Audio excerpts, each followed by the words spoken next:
to the Wednesday edition of the Business Power Hour with Darren, Dimples, and the Music Man. Me. Hey, Dimps. Hey, Mr. Music Man. How you doing this evening? What's going on? How are you? Well, good. What's it? Two ladies. This is a true story. These two ladies at a network meeting came over to me, and he said, your show was really good, but we missed Dimples. Good evening, everybody. I just got the finger from Jim. It's all part of the story. Right. Hey everybody, it's Darren from the Business Power Hour. I'm not going to be in the studio tonight. I'm traveling. Good evening, everybody, and welcome to the Business Power Hour with Darren and the Music Man, except Darren's not here.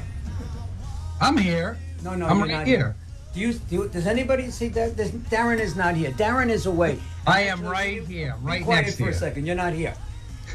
What? I don't know if you got lucky. Not the really interesting question. That's a fantastic question, Norman. Wow. See, I got a fantastic. You just got good. I got fantastic. Show's about him, so let's focus on that. Were you drinking before the show? Oh, Jesus. Oh, Jesus. There we go. We got it. It's good. No, it's... Now we got There you go. Okay. Smother it. So, I think he has a music thing. It's making noise. It's making music. Is it? Yeah. That's so sweet. That's so sweet of you, Darren. By the way, this is a Yankee station. It's a Thank Yankee you. station. John, Thank you. it's a Yankee station. All right. Unfortunately... We got bugs in here. What's going on? I don't know. Do you spray? Get an It's exterminator? that time of year where you're getting bugs and stuff. As long as we don't have bees, I'm good. Yeah, all right. That's... But... We have a lot of undulations out in the field. Undulations. Is that a wine? It's, What the hell is undulation? Fred, don't use big words. Hey, right? So this... Help. I gotta give him a cough button, Jim. What do you think? Cough Because- button would be a good idea. Consider that a good question that he asked? Great question. There There you go. I got Pythons one. and brains. You're double D? I'm double D. Show's about him, so let's focus on that. Hey, give me some loving. How are you, Music Man? Hello, Darren. How are you? I'm fantastic. I'm this week. absolutely convinced. I'm absolutely convinced that telling you you. got some kind of brain damage when you had that thing last year. I'm telling you, and he called. It's not classy, but classy. Seeing interviews by Darren and the Music Man. Ladies and gentlemen, Darren Siafe and Norman Wasserman. Let's do this. Yeah. Good evening, everybody, and welcome to the Business Power Hour with Darren, Norman, and guest. Norman, what do you, Norman? What do you And me. I'm a. You're a little, you know what? You're a little dragging tonight. What's going on? How come, you had a big night on Saturday night. It was a wonderful concert. I'm sorry I didn't get to stay for the whole thing, but it was beautiful. Mommy put you to sleep. Mommy put me to sleep. Yeah. Well, I'm 2 hours and 15-minute show. Awesome. $4.98 to see the live show. I know. I pay for Yeah, I know you did. You better pay for it. it. How are you this evening, my friend? Other than I'm fine. It's been busy. It's been hectic. You didn't get Chris to fix your background yet? Yeah, no, actually, I was with Chris today. We're doing, I don't know if he mentioned to you, well, upgrading our website. Let's call it that. We're changing our website, some additions. He's doing a great job. And we had to update my cell phone and whatever. And we did some videos today, so we didn't have a chance. And actually, I forgot. You forgot. So, All right, I'll have to send that's you it. How was your week? My week was busy, and it's actually getting busier. And, as you know, between The volume is down. Turn your volume up. my volume is, oh, you know what? I know the problem. The video settings are not changing. I don't know why. You're very quiet. What is going on? It's not reading my mic. Now, I'm already up. Hold on a sec. I know you're I'm like not there. You're doing good. Well, you're very quiet. Okay. Hopefully people can hear you. Hold on.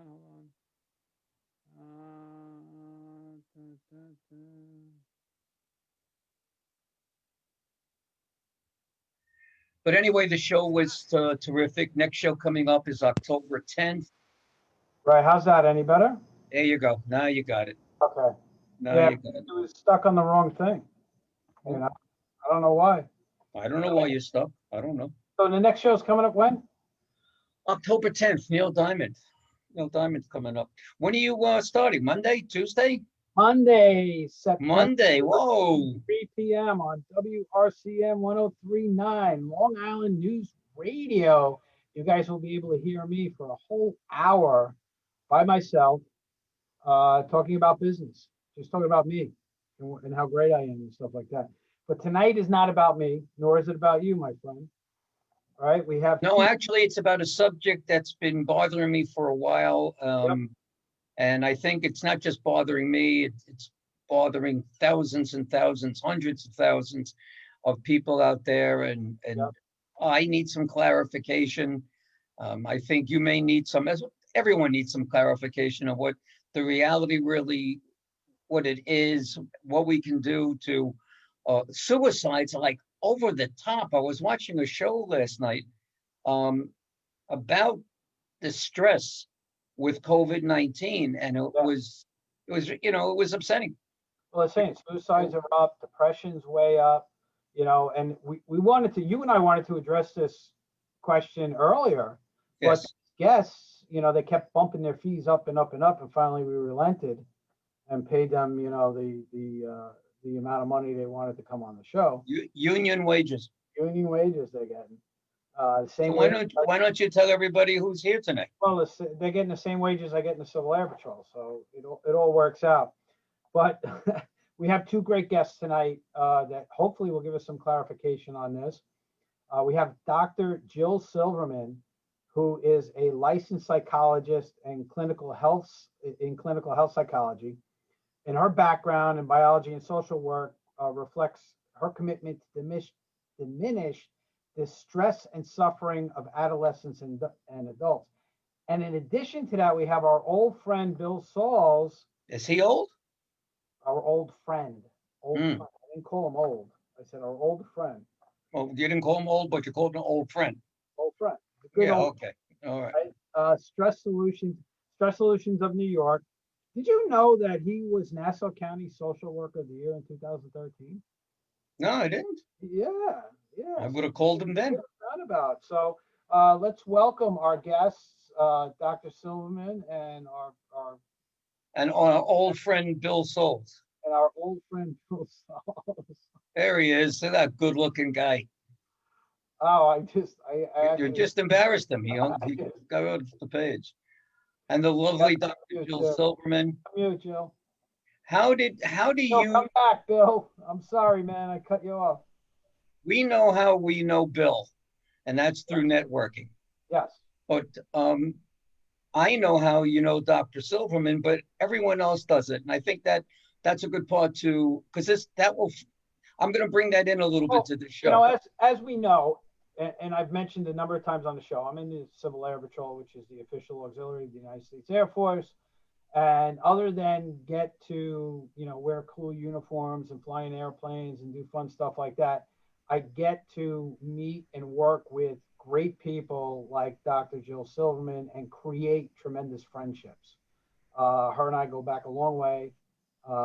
And, you know, well, one of the neat things about her is that she'll volunteer for basically almost anything.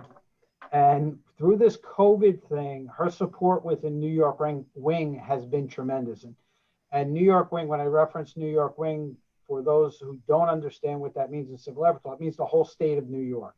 So she oversees the whole state of New York in the reopening process of all the squadrons and all that other stuff. If we want to do something within our squadron that may be COVID conflicting, we have to get Dr. Silverman's blessing before we can do it. You know, and she's also on the national task force for the whole Civil Air Patrol. So she's actually working with other professionals just like her and working with all the unpaid professionals in Civil Air Patrol and enable us to open up again and actually still support our communities in a very safe manner. Was that a good introduction, Joe? That's pretty impressive. Well, then in that case, thank you very much for being on the show, and we'll see you next time. That's it. Yeah, you took your intro took up the whole show, Jill. So. All right. So the first question I want to throw out to you guys, and we all know Bill's been on the show a couple of times, and he's shown us some really cool techniques on how to relieve stress and and all that fun stuff.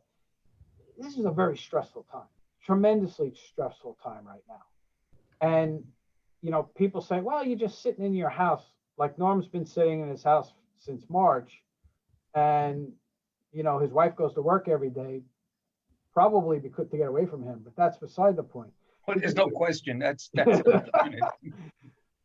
But after a while, it's got to make you stir crazy. Because him and I have had conversations where he was getting stir crazy, not leaving the house.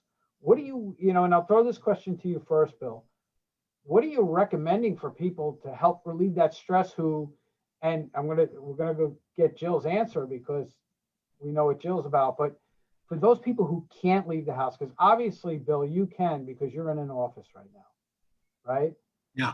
So what do you recommend for people to relieve the stress? Okay. Well, exercise ends up always being a good thing. Mm-hmm. However, one of the treatment approaches that I'm very much involved with is something called havening. And havening works incredibly well in terms of accomplishing just that. And it's something that's easily learned. And, I could easily say that probably 80 to 90% of my clients actually use that on a daily basis, and that very much helps them achieve meaningful self-emotional regulation. All right, let me not ask a question, but explain something, and then because what I have been through, Darren, I'm sure you've been through a bit also. Back in my concert business, which is my main business, in January and through March, we had 26 concerts that were booked. Life was grand. We were killing it. We were probably on the way to do 40, 50 shows by the end of the year. And in May, I had to cancel every single show. Now, that business pressure, along with then that stops bringing money into the house. And I want to be an even partner with my wife in what it is that we do. And she's getting up early in the morning and traveling and going to work. And I'm in a house. I can't really go anywhere. I can't do any business when it comes to that because no one's booking. So the pressure was ever so mounting. My release actually was this show. I got to actually do something on the show and talk to people. And, it makes me feel, Darren and I have had this conversation. Trust me, we don't make bucks on this show at all. Why we do this because we like it. We like it and we think we're helping people and business owners. And by the size of the market that we have, we're doing this. But the pressure alone was just insurmountable. Can't sleep at night, can't do all of that. You got to take a sleeping aid, in order to fall asleep. And then when you wake up in the morning, you're all groggy and nutsy and stuff like that. So there are thousands and thousands of people. Darren, your business, you had to deal with the public. You had to find a way to get taxes done. Well, you had to meet with these people when you couldn't meet with these people. Right. And actually Zoom is a big part of what happened. And what people don't get either, and I'm sure you guys can address this, is that being on Zoom all day is stressful. You don't realize you're sitting at home and you're going from one meeting to the next. And I was having a conversation with somebody yesterday and I said, here's what we don't realize is that when we go to a meeting and then we have to go to another one, we have that downtime. We have that ability to kind of switch off for a few minutes. Even if we're in the office all day and one person's coming in one after the other, there's always that couple of minutes of being able to turn yourself off. With these Zoom meetings, everybody's Zoom meeting crazy. You're back to back to back to back to back all day long. And by the end of the day, you're shot. And you're just like, I just want to go away, get away from this. As So, you know, I'm a very feely, touchy person. I Yeah. like being in the pain in presence. the ass that way. Sorry? They said you're a pain in the ass that way with the That's feeling. why I'm feely, touchy. I like to be in people's faces, shaking hands and saying hello, and getting to know people. And you can't do that this way. So, Dr. Jill, I'm sure you've experienced a lot of people like this. Thoughts? The basic thing we have to consider is that we have to learn a new way to cope, because we base the way that we cope throughout this country on sort of an acute model. Like something's wrong right now, let's deal with it. Well, this is something's wrong for a long time. Yeah. So we have to use different coping strategies. So where, for example, taking a sleeping pill might be okay for a week or two, it's probably not something you want to do for 8 months. So you have to find 8 years. Oh, there. This has been a long time. So we have to find other ways to cope and to build resiliency into how we're dealing with things. And now, Yeah. Jill, if I Yeah. could jump in and just say this much, isn't part of our problem too is that we don't have those outside distractions that we've always had to help us deal with stuff like sports and live entertainment and just even going out to get a burger. Right. We haven't even had that. So it takes more effort. And my concern is right now is how we're going to go forward and all stay compliant with what we have to do, because it's wearing on everyone at this point. So I we- definitely agree with you. A problem that I'm thinking in my world, in my business world particularly, is when is it going to change? So, I did have recreated something that'll hopefully take its place, but I don't know. I have no idea. And I don't know who to believe and who not to believe. There are so many different stories and people saying this and that. We look for hope. We look, for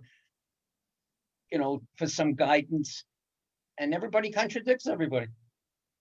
If you go back to the idea of going to, Is that Yoshi? it was gelato, the orange kitten. Jill has these kittens that Facebook loves, and she said to me, I'm gonna give her an out here. She said to me in the beginning, I'm gonna put the cats out of the room, and I was like, no, they'll be fine. Leave them there.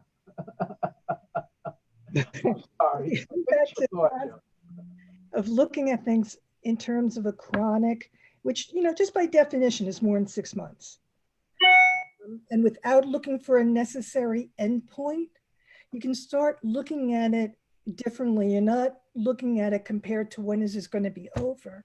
You're looking at it in terms of what can I do now?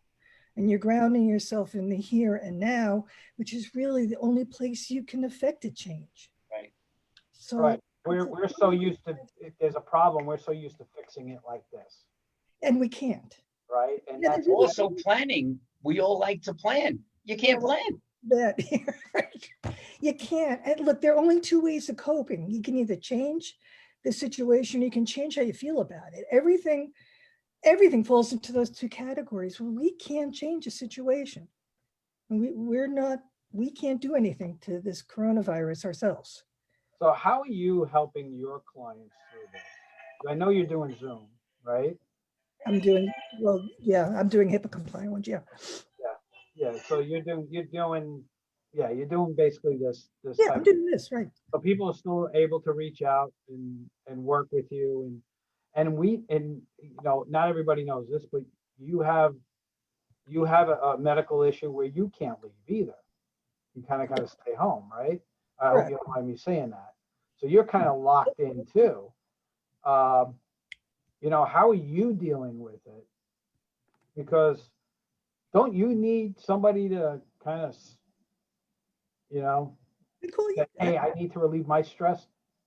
after listening to everybody else's all day long? That's why I have 2 kittens and 2 grown cats. You have to have ways to deal with it. I have numerous stress reducing approaches. My work for me helps me feel fulfilled, which is a tremendous stress reduction right there. Ideas, concepts, I'm certified as a clinical hypnotherapist. Hypnotherapy, hypnorelaxation, these are tremendous ways of relaxing. Can you do hypnotherapy like this? Yeah, you can. Can you put Norm out right now? I could, but I'm ready. Ready, willing, and able. on the side. So that brings Do me. you take insurance? Huh? Take insurance? Don't worry, Norm, you're covered. Yeah, I've heard that story before. Hey, Bill, so going over to you now, havening is something that actually you can teach like this, right? Yeah, yeah.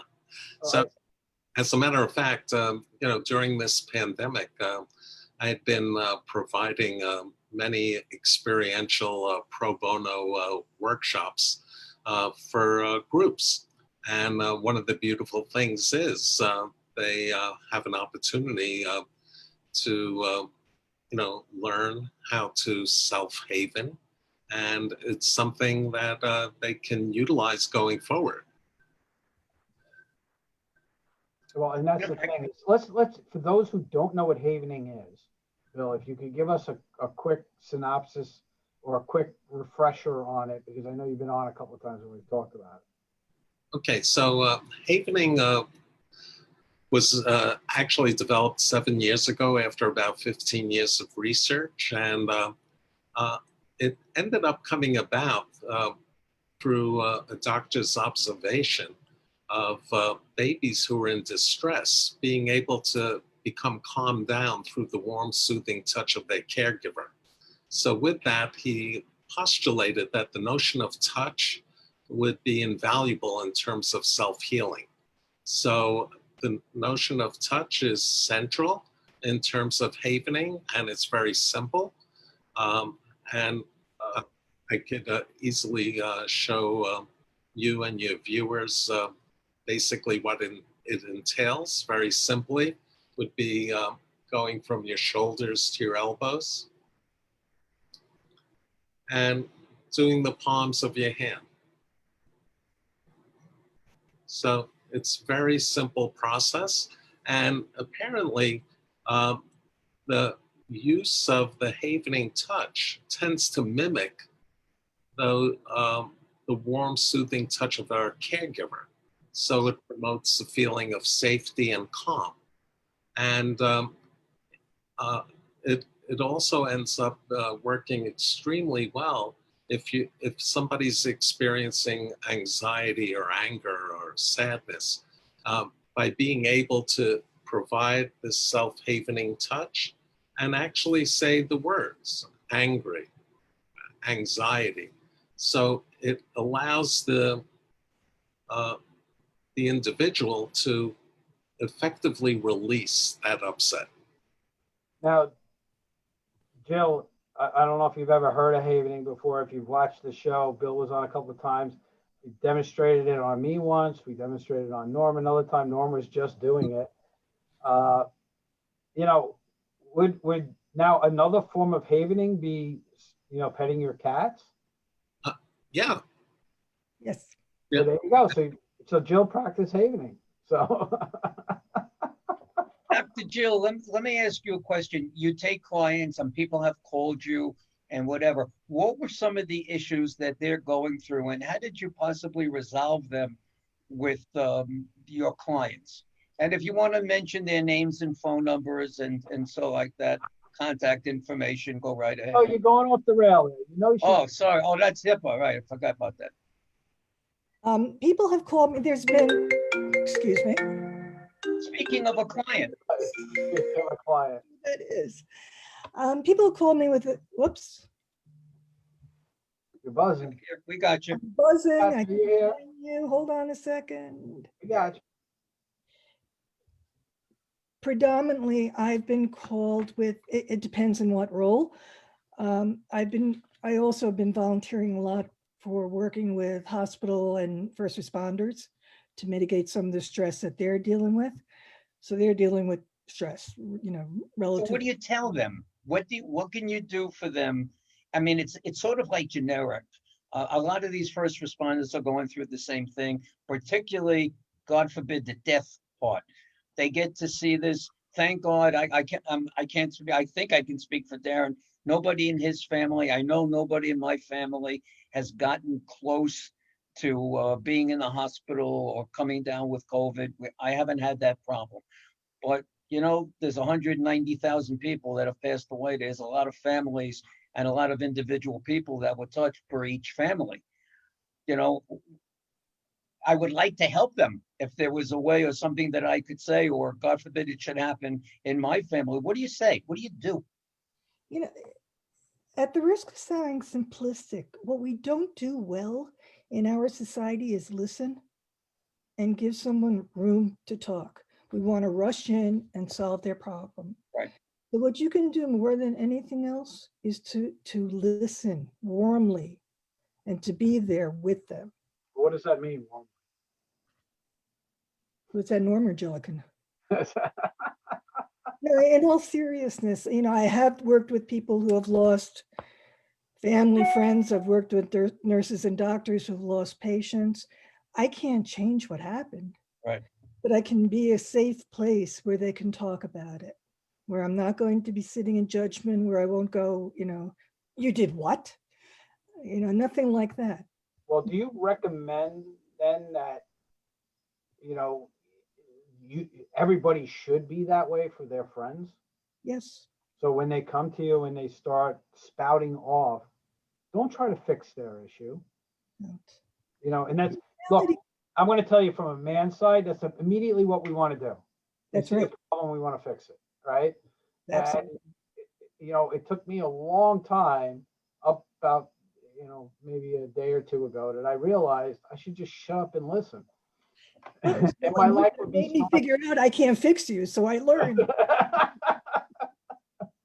No, you have to be able, it's not easy. I'm sure Bill has the same experience, to learn to actively listen, to not jump in, to be quiet, right, Bill? As a matter of fact, one of the things that I've very much been into is what's called parent effectiveness training. And the key aspect to it is being able to actively listen. And it just makes a world of difference. People, when they're experiencing upset, they have a need to talk. And especially they have a need to feel heard. And, if you could supply that to friends or family, that's invaluable. So how do you suggest, if somebody comes at me and is like freaking out, with, I can't take this anymore. So I see it. You get people now, they're pulling their masks off. They're walking around. They're like, I don't care anymore. I'm just going to, nobody knows what they're talking about. I hear that. I'm hearing that more and more. Nobody knows what they're talking about. This is all just BS. I'm not wearing my mask anymore. What do you do? How do you talk to people like that who don't want to listen? You really want to get to people before they get to that point. Mm-hmm. That's really where you want to intervene. Because when but if you you get do, to a point, it's hard to intervene. not listen to you. You've seen on TV when someone says to somebody, whether they say please or put your mask on, whatever it may be, they get indignant. And then all of a sudden there's a fist fight. And then it leads to other people. And the next thing you know, you got a riot that's going on. If people were more responsible, you see, but then those people that don't wear the mask don't believe what people are saying, or they just don't care. It's not about you. You're hurting other people. Right, but you're assuming people are buying into the same mindset, which to all of us is reasonable, but there are people who do not agree. Of course. So until we get that out there and we depoliticize what's going on, because wearing a mask is simply wearing a mask. It has no more meaning than wearing a mask. And simple biology is that if you don't have a host for a virus, it can't live. So that's all that is. But until that's absent from the situation, if you have someone who's very agitated and is ripping up their mask and stuff, I would just simply get out of their way. Exactly. I try to explain that to my wife. My wife's an RN. She don't want to know that you don't want to wear a mask. You know, she works in a senior living facility. She sees enough crap. Exactly. So when you talk about stress and whatever, when she came home, now I'm stressed out. She comes home, she's stressed out. And now they've got two of us that are, competing for attention. Like you said before, and like Bill said before, the warm, fuzzy feeling that you go in and create. It depends on your living conditions. It depends what you do for a living and so on and so forth. And we're not youngsters. We're not in our 50s or 60s anymore. We're older. One of the things you really can do is when she comes home from work is have a decompression time. And have a bottle of vodka. That would be one way. That would work. But just don't drink. If you find that you're waking up 3, 4 o'clock in the morning, you're drinking too much. That's. I'm visiting clients now, and I got 3 clients that I've been visiting, and every week there's less and less people wearing masks in the office. I still wear mine, but every week when I walk in there, like the first week I went, everybody had their mask on. We kept our masks on the whole time. Second time I went in, a couple of people had them off, and they were, talking by their desks. Now they were all separated, but at the same time, when they got up, they never put their mask on. Saturday night, I walk into the recording studio, and I have my mask on, and now I'm looking at all these big bruisers that are. Wait a second though. What mask did you have on? A face mask. Not my regular face mask, but my COVID-19 face mask. Oh, you didn't have this one on? Yeah, like just like that, except mine said Friend Entertainment because that's where I was. Everybody had a mask on. Until it came time to sing, which I was really pleased about. I had mine on for about 7 hours. I even hosted the show with the mask on. Okay. Please remember, when you're wearing a mask, you're protecting the other guy. Exactly. That's what I meant. Unless you're wearing an N95 or equivalent mask, no protection is conferred to you. So like Darren, you're going into offices and people aren't wearing masks. Yeah. You might want to consider getting like an N95 mask so that you're protected. Which are hard to get. They're hard to get, yes. Yes, they're very hard. They are available and you can do the research. Bill, are you seeing clients? Are you seeing clients in your office still or no? I've been doing everything remotely up until about 2 weeks ago. And I've only seen a couple clients. Basically, reason being, they've had privacy issues or they've had poor Wi-Fi. So it was difficult for them to do it remotely. But when they come in wearing masks, and I indeed have also worn a mask. And well, what about the touching? In Havening, there's touching. But havening isn't, and I don't mean to cut you off though, but havening's not you touching them, it's them touching themselves, right? No, it's touching each other. If you remember the arms pushing down. Okay, that part is known as what's called energy testing. You know what? It's not necessary. So anyway, I don't do that. Actually, there's also another method where an individual is able to provide the testing to himself through using their fingers. That's a little bit more complicated, but and sometimes it doesn't work. But just getting client feedback in terms of their level of upset, is what I have to go on.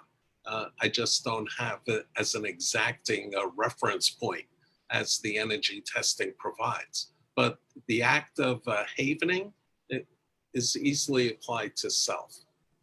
Well, So let's talk about flying for a second. Stress. If you have stress in your everyday life, and there's a hurricane that hits here, and you got to do your search. How do you determine if someone's okay? Not with COVID-19, but stress wise, that they can go up in a plane. Is there a way to do that? We have a checklist, and one of the checklists is called "I'm Safe," and part of that is measuring the stress. And the crew members are all together, and then we have what we call a flight release officer, or air branch director, who is evaluating the team members to make sure they look okay, they're not sick. Plus, we have, because of COVID, we have a number of different protocols, additional protocols in place to check temperatures and all that other stuff. But when we're in the airplane, we always have masks on. We are never without our masks. But yeah, we go through these checklists, and you can pretty much tell if somebody's not ready to go up in an airplane, if somebody's stressed. And, if I'm flying and I'm the pilot in command, that's my call. They're not going up with me. And the rule that we have in Civil Air Patrol is if anybody in the crew is uncomfortable, it's a no-go. Okay. We can get some questions from the audience. If anybody's out there and listening, and you have a personal question that you'd like to ask any of our guests, why don't you just write it in? Darren, where would they write it? They'll go right onto on Facebook, in the Facebook chat. Just a couple of quick shout outs. Heather Murphy from up in Connecticut. She's a Civil Air Patrol member too. She's watching. Hey, Heather, how you doing? Sharon Branagh actually had to leave. She was with us for a little while. And Sharon's another Civil Air Patrol person who was with us.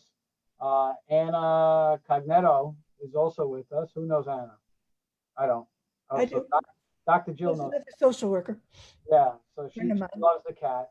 So, those are. But if anybody got questions, yeah, write them in. I will shoot them over to these guys.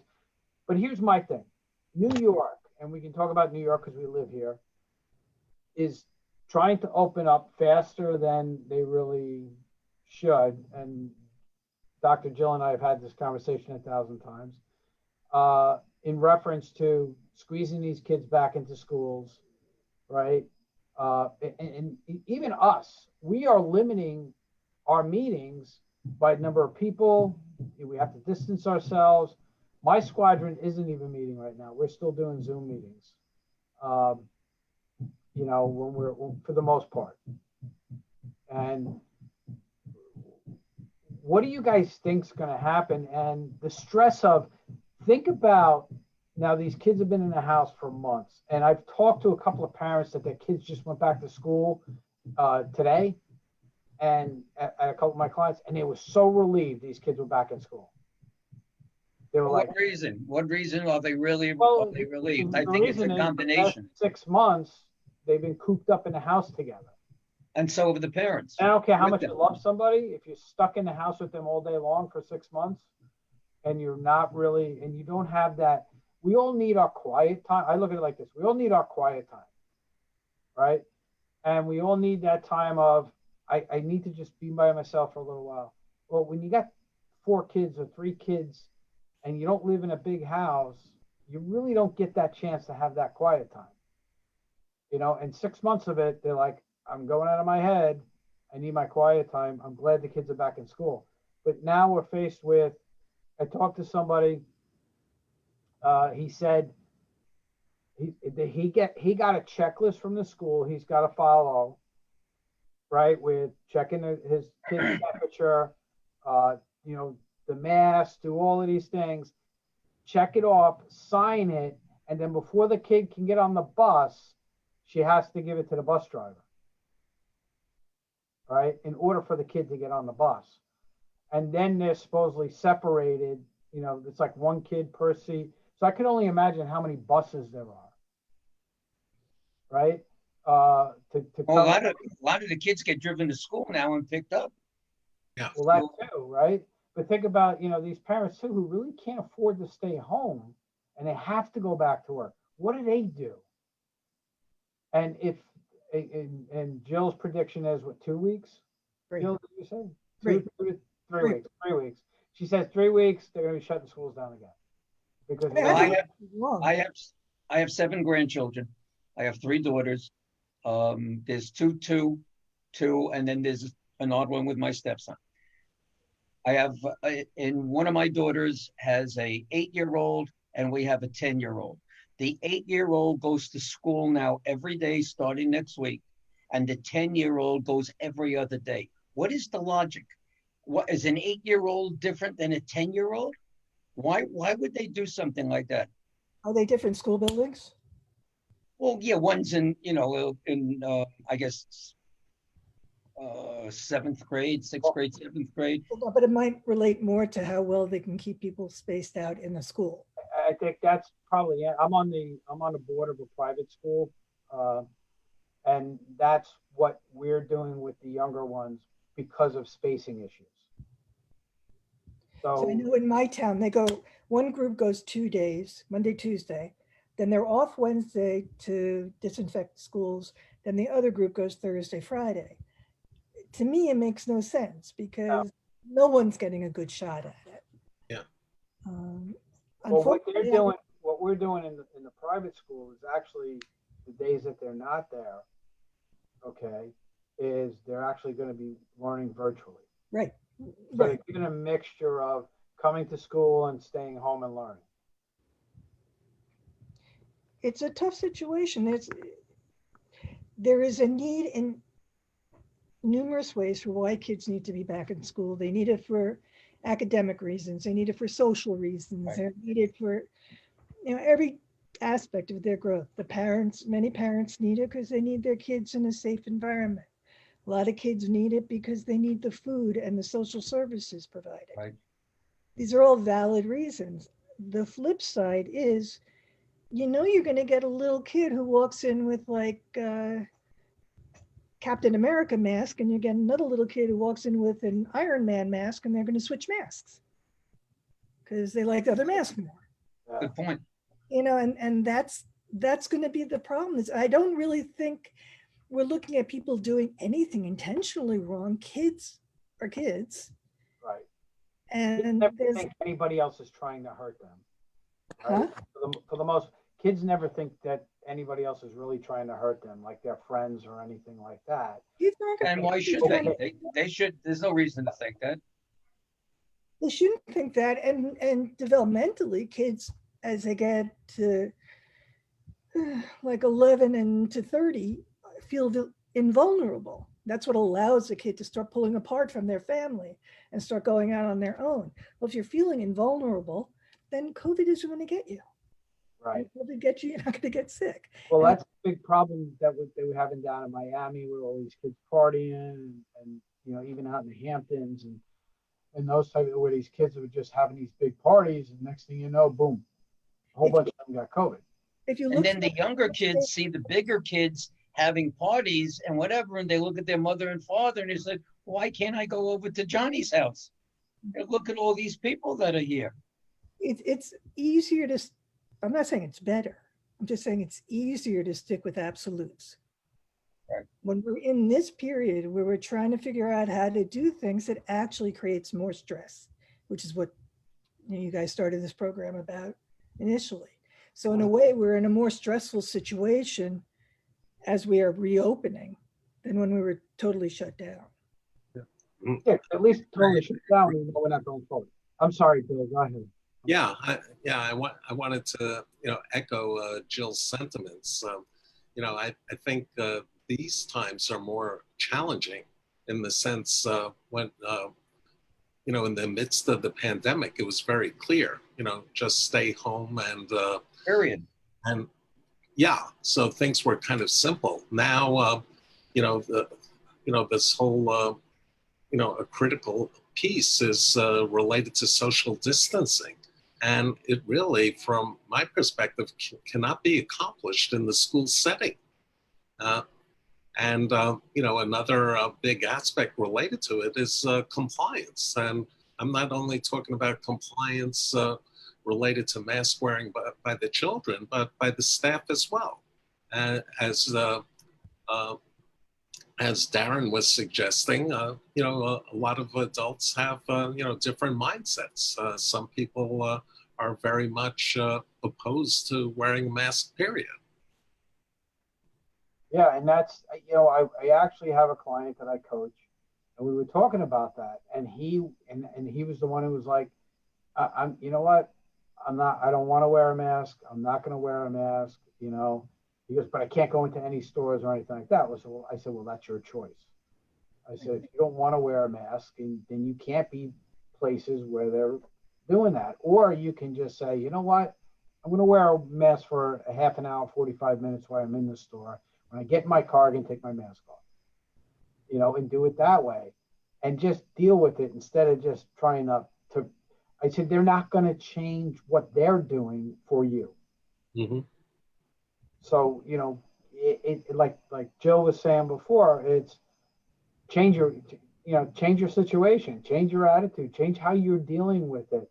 If something frustrates you, this is one of the things that in all my dealing with all these different business owners and actually people and working with people, sometimes people don't see the forest through the trees and they want to fight. And I always tell them the best way to what's the best way to get around an obstacle? Is it to run through it, or is it to walk around it or climb over it? And they're like, well, probably walk around it. I said, yeah, right? So it may take a little extra effort to walk around it, but it saves you so much time and headache and everything else, because all you're going to do is bang your head against the wall and just get frustrated and not get anywhere. So, my suggestion to them is just deal with it. Okay, this is something we got to deal with right now. Let's just do it. Let's move on and just be able to do that, because life is too short to be worried about stupid little things like this. And what I mean by that is it's a mask. Big deal. You don't have Exactly. It's such an insignificant thing to do, but it will help the country and the world. It actually helps a lot of people's appearances too. So. Oh, it's good advertising piece. Those are our new business cards. Well, that's what it's becoming. It's really becoming a new advertising piece. I mean, I got them with my company name on them. I know you, Norm, has your company name on them. And, we hand them out as tchotchkes now almost. It's like, yeah. Hey, you know what? And I got other people. I got my clients wearing them too. So. And everywhere you go now, everywhere, there is no place that does not sell masks. Whether you go to the deli, the pharmacy, the pizzeria, it doesn't matter. People are selling masks every which way. Well, before the show, I showed Jill, I just got a new mask in the mail. And the only reason I bought it, you can see that? You can't see it. Now you can. Oh, that's nice. Right? That's and the only reason I bought it, I was on Facebook one day, it popped up and, in an ad, and I went, oh, that's cool. I'll get that because I'm in a civil air patrol. Because Facebook obviously knows nothing about me. So. You'd be surprised. Oh, yeah, they know everything. Russia told them all about you. Exactly. But yeah, and I said, oh, that's cool. I clicked on it. It was on Amazon, so I bought it. And, but that's what people are doing. It's becoming part of the dress code. It's almost like how hats were when you were a kid, Norm. Everybody wore a hat. They wore a hat? Yeah, they wore a hat. Our dads wore a hat. Yeah, like in the 20s and the 30s. Kids didn't wear a hat.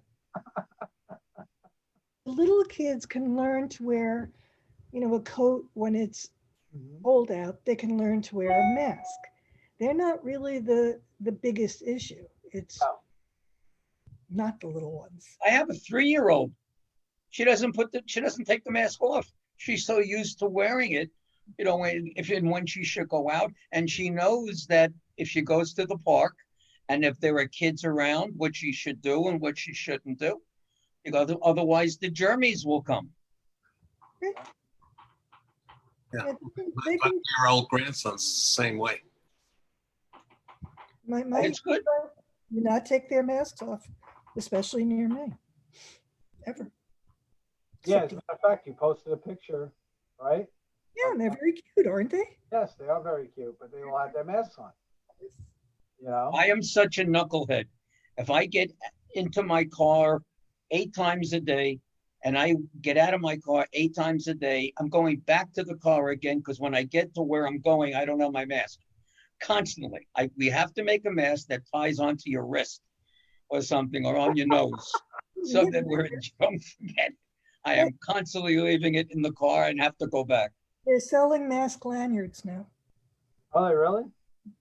Really? Cool. I gotta get one of those because I do the same thing. You know, and it's Actually, they're going to be very popular during the wintertime. Keep your face warm when you go out. People won't this think. one, this is pretty thick, so this will be my winter mask. Nice. I have a similar mask like this, and actually, if like we go somewhere, we went out to Greenport not too long ago. I actually wore that, and it was when I wanted to take it off, all I did was just slip it down, and then when I got around people, I just put it right back up. You know. So, Dr. Jill, we're getting late in the hour. We're getting there. If you had to summarize tonight's conversation and what you should do and not should do and the stress relief, could you put it all in a little nutshell? And then, Bill, you do the same thing? The first thing is to realize, yes, it's stressful. So not to add stress to the idea that you're stressed out. To build something into your daily schedule at the end of your day, throughout your day, that helps you decompress a little bit. And to find ways that make your life meaningful today. Because we have to start looking at things. We really always should be looking at things in terms of what we can do today. Not what we can do 3 weeks from today, 3 months from today, because we can't predict. So what today can I do to make myself feel better? And if you find that you cannot sleep or your eating changes or you're feeling hopeless or helpless or anything like that, reach out to a professional. All of us, I think every one of us is doing pro bono work as well. A lot of people are afraid to reach out to professionals because they're afraid of the stigma. I think with this, the stigma is a little lessened because everybody's feeling pretty edgy. Especially if you reach out saying something like, I have COVID-related stress. That's a very normalized kind of comment. Yeah, and I think what it comes down to too is that people shouldn't be ashamed of it at all. No one should be ashamed of it, but if that's the obstacle to reaching out, that's the word to use. Yeah. And this remains between you and the therapist, and no one needs to know. Right, exactly. No stigma. That's the best part about going to a therapist. They're you know, they got like legal issues there if they start talking about things that No, I like therapy. you tell them. Yeah, there was one, back in the day when I was in my other life, I went to a therapist after and during the time I was getting divorced. And it was really, it was quite helpful.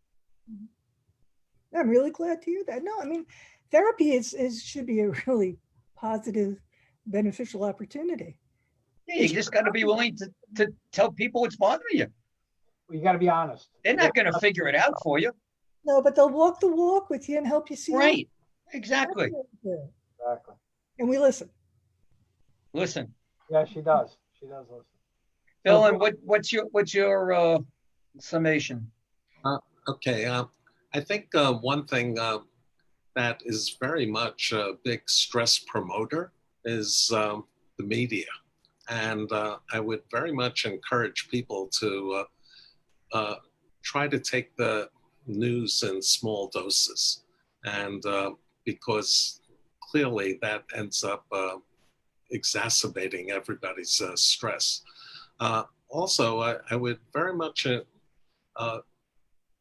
encourage people, this is crisis thinking. Crisis thinking talks about the notion that things could either get bad or worse. So it represents opportunity. So even though we're experiencing tremendous difficulty and anxiety all across the board, emotionally, socially, vocationally, one of the things we need to try to look at is some of the positives that we can accrue from this experience, such as maybe having additional time to spend with family.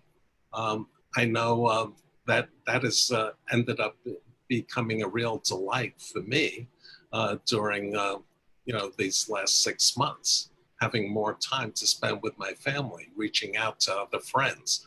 And I think this. How did you do that? Did you have contact? Did you do it over the internet? Where was it done? How was it done?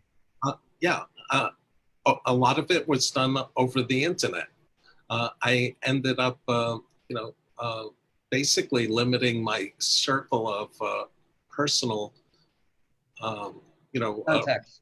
personal contacts. Yes, solely to my daughters, and it was just them and their children, and that was fine, and I certainly viewed those opportunities as invaluable, for me.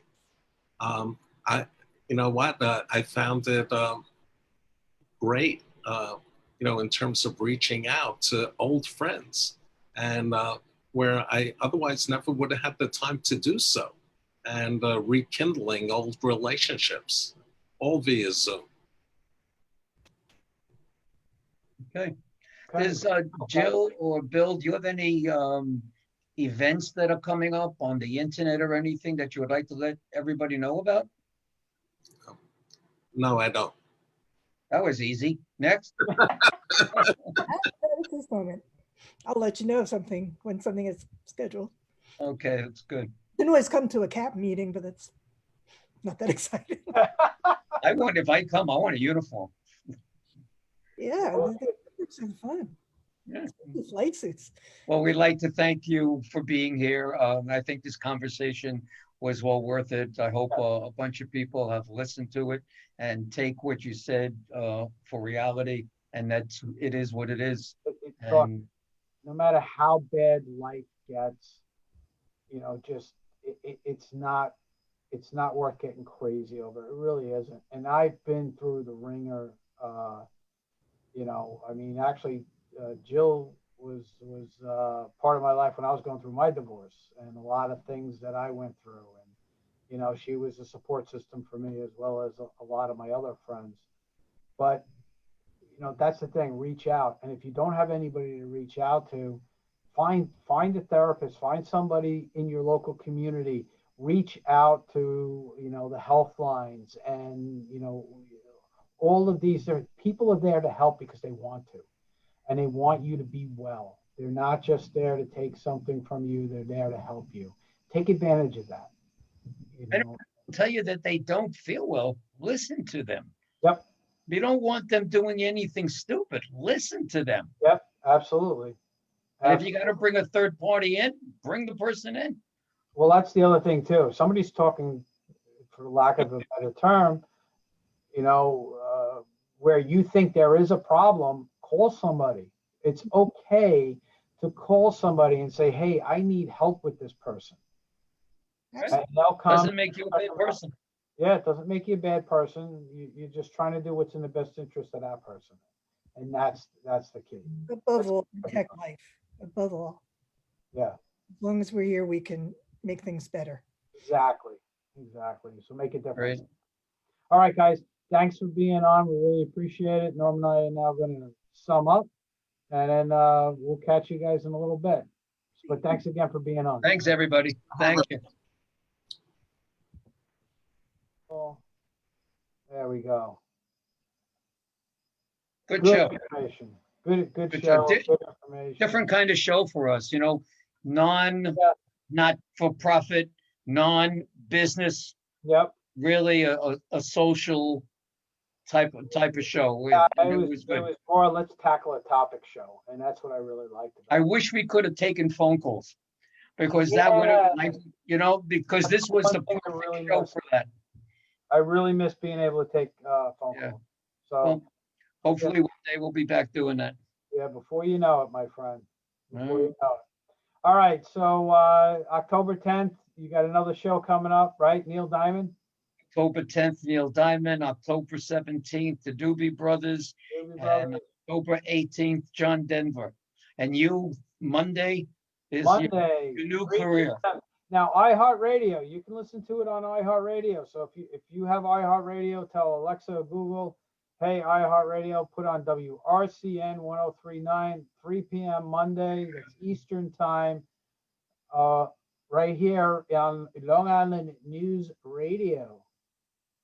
So I'm pretty excited about that. It should be fun. I'm excited for you. That's Yeah, good I know. stuff. You're gonna Where call are they? it Where are they located? Long Island MacArthur Airport. Oh, at the airport. The studio is actually as you enter the baggage area. The studio's right there, so you can actually watch us doing the show if you're getting off the So plane. you're in customs? The broadcast booth is in the customs area?